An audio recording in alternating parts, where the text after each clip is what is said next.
The wait is over. Utah has their quarterback for 2025. Devin Dampier is coming to Salt Lake City. What will he bring? And will he bring some of his teammates with him? We're talking about it all on today's Locked On Utes.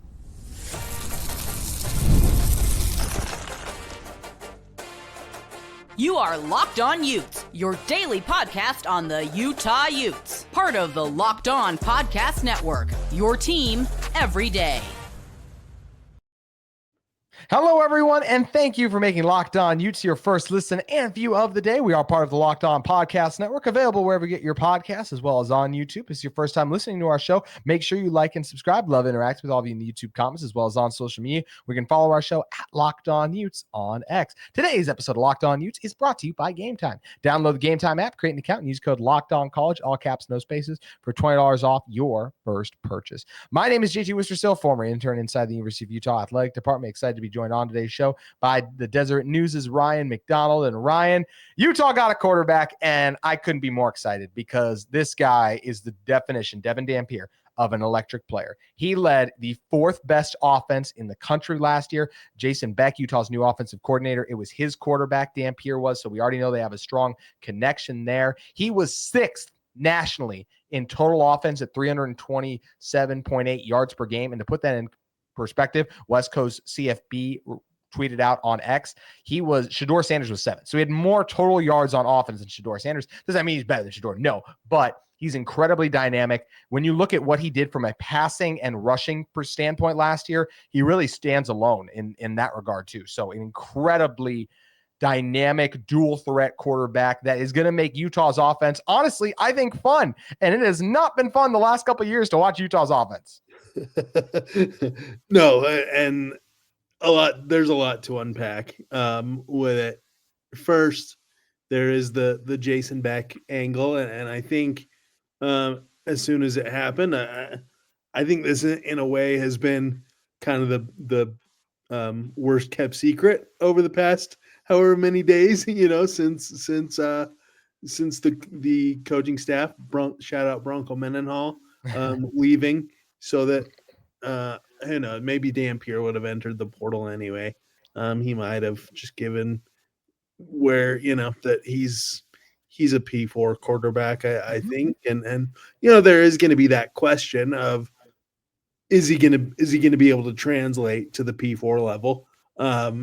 Because there's a whole big history of guys who were great at lower levels and couldn't make the step up, and so I think there's a little bit of a question there. We'll see, but like you said, I should have had it pulled up ready to go, but I wrote a story and I referenced a tweet a couple days ago where I think he's the only quarterback in the country to pass for 2,500 yards and run for 1,500 yards. I might be wrong on those numbers, but in essence, like you said, he put up numbers this past season. I think I'm cutting out. He put up numbers this season that were in a class of his own. So, yeah, I think it's great. Yeah, no, he's an incredible talent. When you look at what he has done during his time at New Mexico, he was fantastic. And the stat that you referenced, Ryan, was absolutely correct. He has put up those jaw-dropping numbers. In fact, he was 36 FBS players. This comes to us from Ben Stevens. 36 FBS players ran for at least 1,000 yards. Only one FBS player ran for 1,000 and threw for 2,500. That was Devin Dampier. He's an incredible dual-threat quarterback. And like you mentioned, it's fair to say, okay, can he do it at this next level? Well, the answer to that, at least based on what he did against Power 4 teams last year, is yes. You look at what he did against Arizona, and he led that in that game. They had 39 points, even against Auburn. Like, they scored, they had 19 points. And that's obviously with them going against the drastic difference in talent. His offensive line is going to be a lot stronger, so he'll be better protected. Watch him against Auburn and watch him make guys miss. SEC defenders. He is capable of producing at this level. He threw 12 interceptions, so he's got to cut that down. But another year of growth, another year comfortable with Jason Beck, and He had 19 rushing touchdowns too. So this is not some guy that has to do it all. And you could also say, well, okay, well, what did he do towards the end of the season? Final 3 games, didn't turn the ball over. Final 2 games had 6 rushing touchdowns. And also I'll throw this one at you. Against Washington State, best team he played, 4 total touchdowns, had 193 rushing yards. He is an elite runner, and he's also more than capable of making quality throws at quarterback.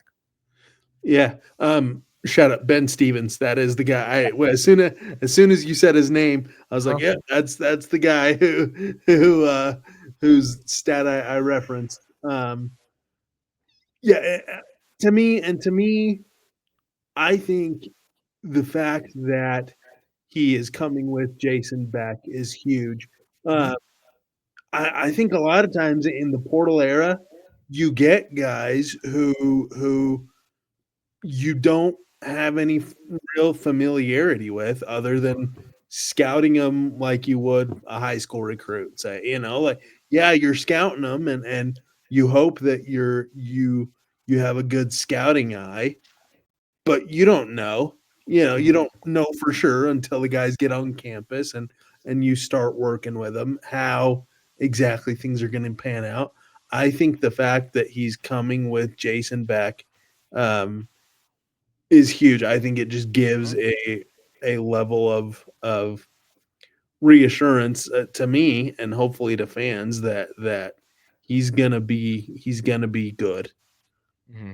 And I think it also is worth bearing in mind that Utah would not have been able to land Dampier, honestly, even a quarterback like in the same, stratosphere, if not for the Jason Beck hire. I know it wasn't the first choice, obviously Arbuckle, then Leftwich, but they end up going to getting Beck, and now Beck brings in Dampier. And we said this before, just because he's the third choice doesn't mean Beck can't end up being the best guy, and Dampier is so good. Honestly, like, Dampier is good enough. I'm not saying that Dampier alone is the difference between why Utah is going to contend in the Big 12 next year, but Utah now has a quarterback that is capable of, or I should say a quarterback that, along with the rest of this team, Utah can contend in the Big 12 next year. I'm not saying they deserve to be one of the 5 preseason favorites, but I feel a lot better about this Utah team on paper than I did BYU's team last year or Arizona State's. When you look at what Dampier has done, the amount of talent that Utah still brings back on defense, no, they lost Calhoun, but still got some absolute dudes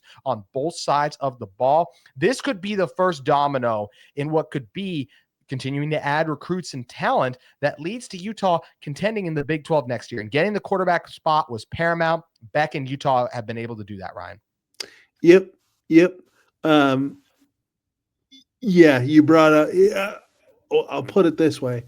I was a little bit nervous about, first of all, apologies for if I'm cutting out and all y'all watchers are seeing that. Not sure what's going on, but we carry on. I think there got to be a little bit of fear in me, at least, of who are they gonna be able to land? The Washington State quarterback. Maybe you think, oh, he'll come with Arbuckle if Arbuckle comes, and that'll be great because John Mateer is awesome, and so you start thinking about that, but then that didn't happen, and yeah, they're a Big 12 team, so they would have been able to get somebody, but still, I think there was a little bit of fear starting to potentially grow, and yeah, to have to have Devin Dampier again. Maybe Jason Beck is going to be great, but even if he's not great, if him bringing Devin Dampier is all right, that's worth getting Jason Beck.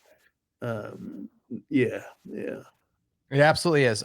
He's an incredible dual threat quarterback who had great success at the Group of 5. He started a lot of games, so he has that experience. This is not like Isaac Wilson getting his first few starts. Even Bryson Barnes the year before, he had only started a handful of games. He started every game Dampier did last year, so I'm incredibly excited of the experience he brings. He's a dynamic dual threat quarterback. Watch him make plays against Arizona. Watch him make plays against Auburn. The potential is there for him to be an elite Power 4 quarterback. And I feel really confident that Jason Beck is going to be able to get the best out of Dampier and that Dampier is going to become a star in Salt Lake City.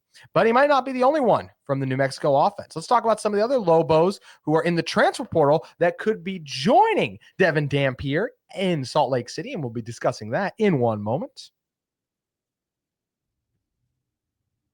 But first, today's episode of Locked On Utes is brought to you by our great friends at Game Time. Game Time has your back with a great new feature called Game Picks, which filters out the fluff to show you only incredible deals on great seats so you don't have to waste time searching through thousands of tickets. I love Game Picks. It's a curation that makes it even easier to save more on sports, concert, comedy, and theater events. How about that? Also, the all-in pricing, a tog line feature that shows you the total up front with no surprise fees at checkout. You get a panoramic view from your seat too in the app before you buy. And how about the low price guarantee where Game Time will credit you 110% of the difference? How annoying is it too when you get to the last step of the ticketing page and it gives you the surprise fee? You don't have to worry about that with Game Picks with those no surprise fees at checkout. Your purchase is also covered with the most flexible customer service policy in the ticketing industry. Take the guesswork out of buying tickets with Game Picks. Download the Game Time app, create an account, and use code LOCKEDONCOLLEGE for $20 off your first purchase. Terms apply. Again, create an account and redeem code LOCKEDONCOLLEGE. No spaces, capital L for locked, O for on, and all of college capitalized for $20 off. Download Game Time today. What time is it? Game time. All right, Ryan, coming back in this one, talking about more players who could be joining this Utah football team. It's incredibly exciting to land Dampier, but Utah and this offense aren't done yet. And I think one of the biggest things that Utah could do is land Eli Sanders, the running back for the Lobos last year, who did have over 1,000 yards rushing, 1,603 yards to be exact, 9 touchdowns to only 134 passing yards. But I'm much more concerned with the backfield production. Utah's running back room is looking barren right now. Mike Mitchell's the guy at the moment, but when you lose John Randall, when you lose DeJohn Stanley, when you lose Anthony Woods, Mekhi Bernard's graduating. I believe Charlie Vincent is too. I don't know. Maybe he somehow has another year of eligibility left in today's era of college football. But I do think this would be a big get. And I will say, Sanders tweeted the eyeball emoji as soon as Dampier locked in his commitment to Utah. So he has the history with Jason Beck. He's obviously on good terms with Dampier. I would love to see Sanders in Salt Lake City. Yeah. First, I guess the eyeballs, because I think that happened a little bit before you and I, just a short time, got on there. Yeah, Eli Sanders, the eyes emoji. He posted a tweet of like 50 of those emojis. So he's interesting because he started his career at Iowa State, played a couple of years at Iowa State, obviously in the Big 12.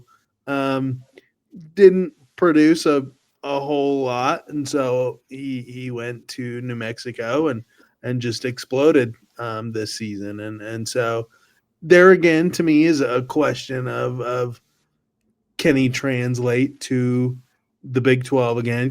Did something all of a sudden just click and he's like, all right, I'm Big 12 caliber again?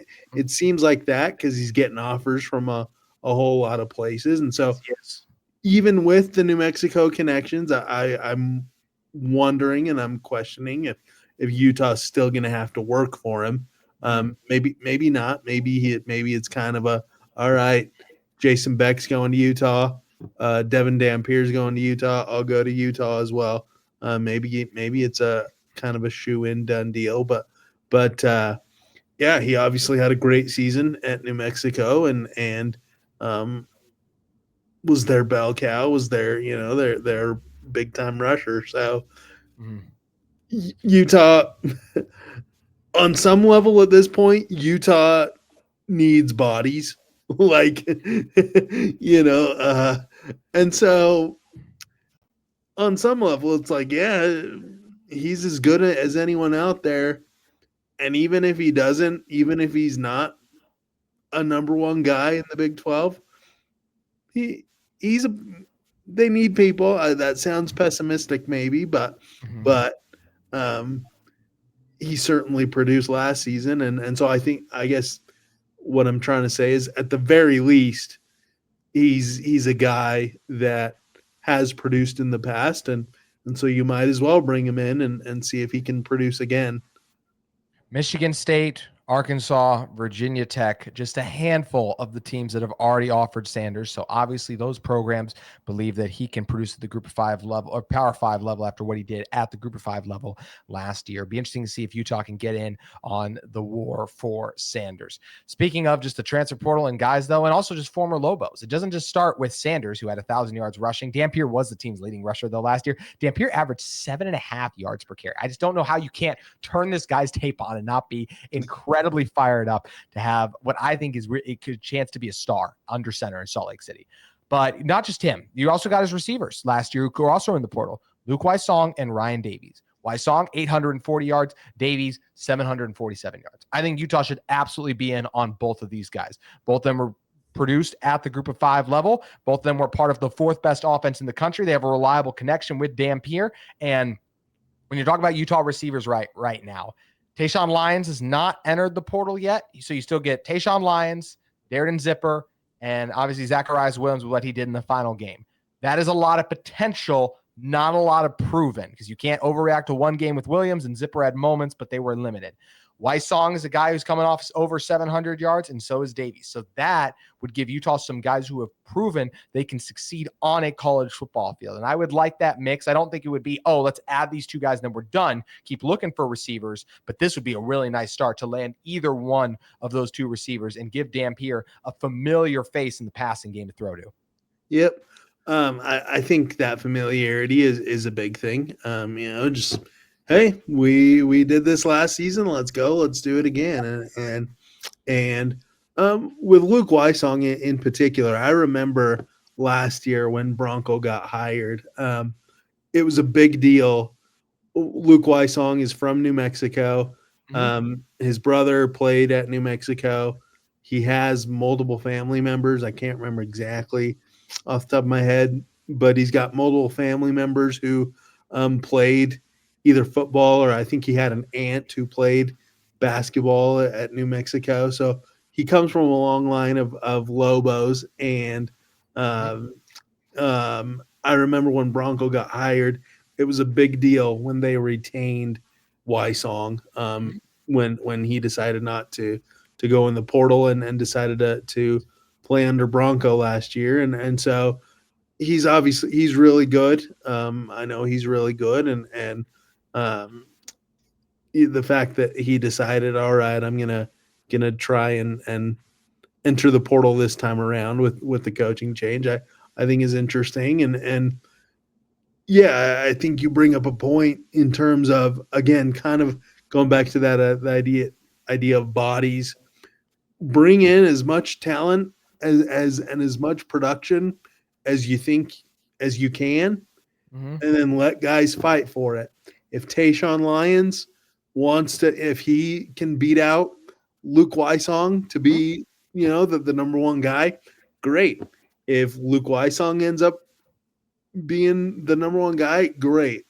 But the more guys and the more proven guys I think that you can bring in for competition is only going to make the team better. And so, yeah, they produce, they're familiar with the offense. Come on in, I say, and fight for playing time. Yeah. And once again, it is fair to wonder, can Dampier work week in and week out against Power 4 teams? It's fair to wonder all of that. But I'll say this, Dampier was one of the most sought after quarterbacks in the transfer portal. There were other teams that wanted him. And when you have the 4th best offense in all of college football, you've proven you deserve the opportunity to move up. And also, I'll say it again, he made plays against Auburn, made plays against Arizona. I know it's not impressive, the latter, making plays against Arizona. Everyone did that last year. But I'm just saying that there's a chance this could really work out well for Utah, making basically Utah's offense the Lobos in the Power 4. So I'm excited to see what this group can do. And as exciting as it was Utah landing Devin Dampier, there was some news that was more exciting and rocked the college football world. And that's Bill Belichick is coming to college football. He's going to be coaching at UNC. That's right. He's coming to Chapel Hill to coach the Tar Heels. I want to talk about what that means for Kyle Whittingham, actually, in one moment. But first, today's episode of Locked On Utes is brought to you by FanDuel. FanDuel has you covered this NFL season. You can get ready to tackle the NFL action with FanDuel, America's #1 sportsbook, because right now new customers can bet $5 and get $150 in bonus bets if you win.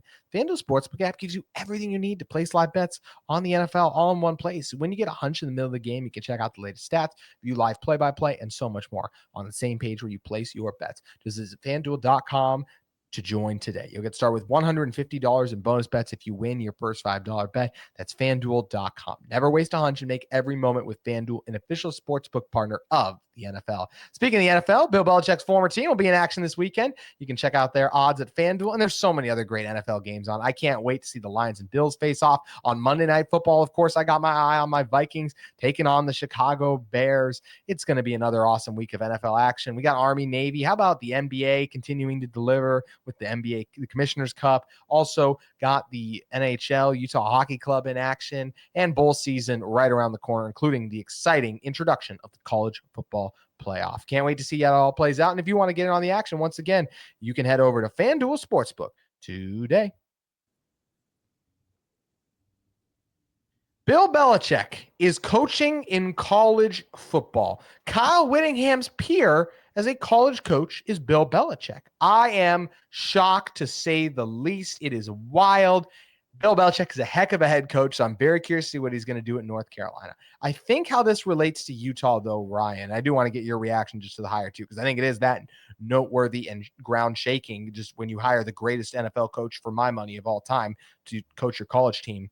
I think the interesting thing is it is going to be a fascinating, and honestly, in some ways, make or break year for the old guard of college coaches and just coaches in general in college football next year.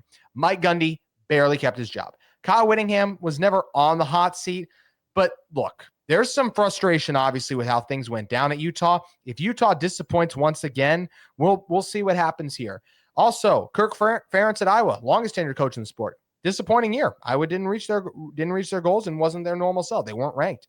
And now you get Bill Belichick, who's going to try to bring in that old school NFL style to UNC. This could be the last year of the old guard in college football. Like all four of those individuals. I don't think Ferentz is on the hot seat and obviously Bill Belichick just got the job, but can those four coaches make it work next year as the oldest coaches in the sport? I'm fascinated to find out, Ryan. Yeah.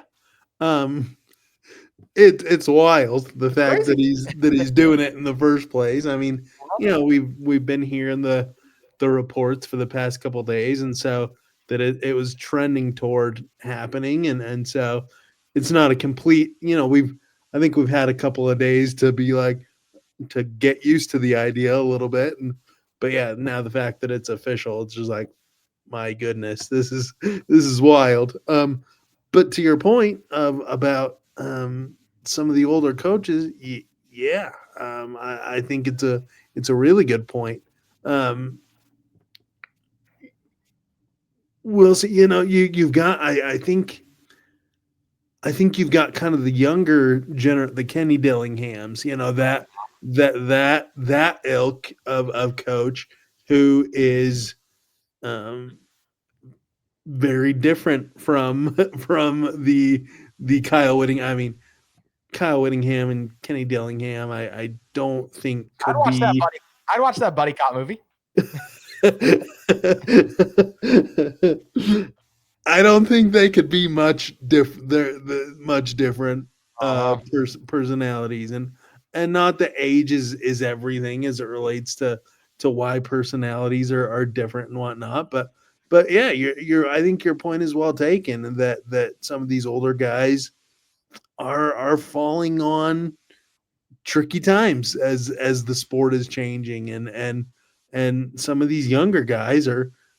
Kenny Dillingham is going to the college football playoff after Arizona State was left for dead. 2 years ago? And so there's a lot. I think there's a lot that goes into it, but yeah, I think your point is really well taken. That I think it's going to be interesting to watch Belichick in relation to the Whittinghams and the Gundys to see if they can turn around.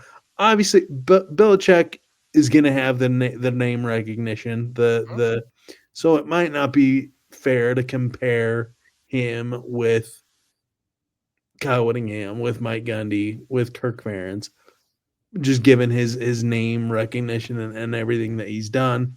But still, I do think your point is, what's that? It's an older coaching style, though. Yeah. That's where I think the common trend lies. Yeah. I think your point is still well taken, though, that we'll see if it works. I am a little skeptical, well, considerably skeptical, and I think a lot of people are, of is this whole experiment at North Carolina going to work? Yeah, bringing a guy who has zero college coaching experience, is it going to work? We'll see. I don't know. It's fun. On December 11th, though, it's super fun. We'll see. We'll see what things are like come next October, how North Carolina is doing. But it's fun for now. I'm excited. I'll be honest, too. I actually think it's going to work. I think he's a really good coach. I think it's been already reported they're going to get about $20 million in NIL funds going. So that's a large amount. And I think that maybe can, like, I don't know what Alabama's war chest is, right? But like some of the other schools like the UNC will be competing with, if it's not a massive dollar figure difference, the opportunity to work with Bill Belichick, if I'm trying to get to the NFL, that's invaluable. And I think that they're going to get good recruits. They're going to be well coached. I think 8-4 right now, easily next season. I think it's going to work. I trust him. I trust the roster they're going to build. We'll see. It's going to be a lot of fun, just like it's going to be a lot of fun watching the Utah offense next year with Devin Dampier under center and hopefully some more Lobos. And it's always a blast having you on, Ryan. If people want to read more about Dampier and everything going on in the Utah sports world, where they need to head over to? Hit me up on X there in the handle, and then Deseret.com, Deseret.com. Awesome, Ryan. Thank you, man. Always appreciate you coming on. Absolutely. Always a pleasure. Thanks, JT. That's going to do it for today's Locked On Utes. Be coming back tomorrow talking about Kyle Whittingham and if he can succeed in the modern era of college football. We'll see you then.